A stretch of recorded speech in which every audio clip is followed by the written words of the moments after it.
¿Qué es lo primero que se nos viene a la cabeza cuando escuchamos hablar de responsabilidad social empresarial? ¿La convicción de que no basta con crear empleo y riqueza para ser un agente de desarrollo?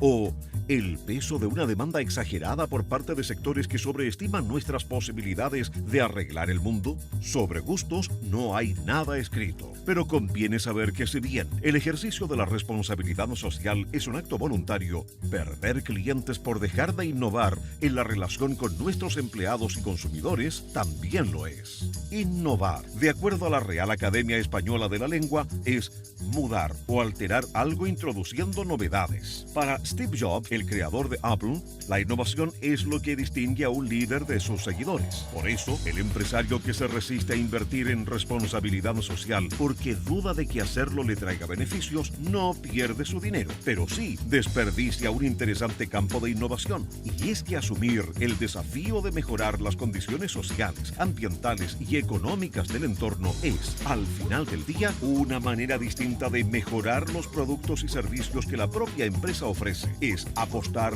a una gestión de excelencia de nuestros recursos humanos. Es descubrir nuevas estrategias para aproximarse a los consumidores. Muchas amas de casa se preguntan cada día por qué se toman la molestia de barrer las hojas del vecino que no cuida su jardín, pero no malgastan su tiempo en responderse, mientras que el vecino sí sabe perfectamente a quién le debe un favor. También los consumidores, más temprano que tarde, reconocen la propuesta de una empresa que los sabe sorprender y hace suya sus inquietudes. Pero, ¿qué significa ejercer la responsabilidad social empresarial cuando hablamos desde el mundo de la construcción? En primer lugar, cumplir con una exigencia inapelable. Por la naturaleza productiva de la industria que usa un gran volumen de materiales y genera un respetable caudal de desechos, hay que prestar mucha atención a los efectos ambientales y sociales que la actividad deja a su paso. Porque, no lo duden, la comunidad también estará atenta, y no solo al valor arquitectónico y funcional de las obras, sino también al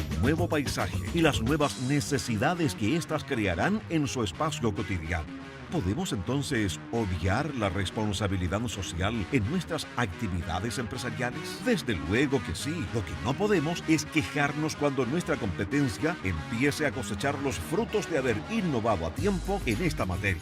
En el caso particular de Chile, donde la iniciativa privada es el motor central de la economía, dar señales de innovación y de compromiso con el desarrollo no es menos relevante que construir obras antisísmicas. De ahí que la Cámara Chilena de la Construcción, una de las instituciones más respetadas en el rubro, insista en promover, en calidad de objetivo prioritario, la innovación en la industria a todo nivel, en el marco de un concepto empresarial que no se desentiende de los desafíos sociales y económicos del país. La red social que integra a sus trabajadores es mucho más que un botón de muestra, sobre todo si consideramos la alta visibilidad pública que suele tener la situación de nuestros empleados, pero también los innegables beneficios mutuos que resultan de su bienestar.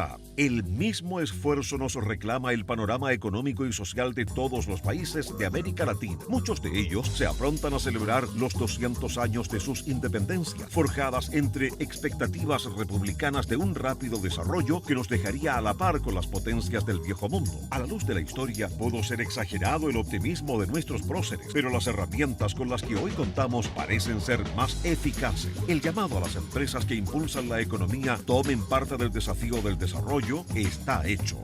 De eso se trata la responsabilidad social empresarial, de una maniobra ofensiva de alto impacto y cuyos efectos colaterales pueden ser la innovación en la gestión, la generación de confianzas y el mejoramiento de la competitividad. Hasta aquí todos de acuerdo, ya que el papel, material privilegiado, lo aguanta todo. Pero tal vez sea el momento de ir un poco más allá y discutir qué tan elocuentes somos a la hora de pasar de las palabras a los hechos.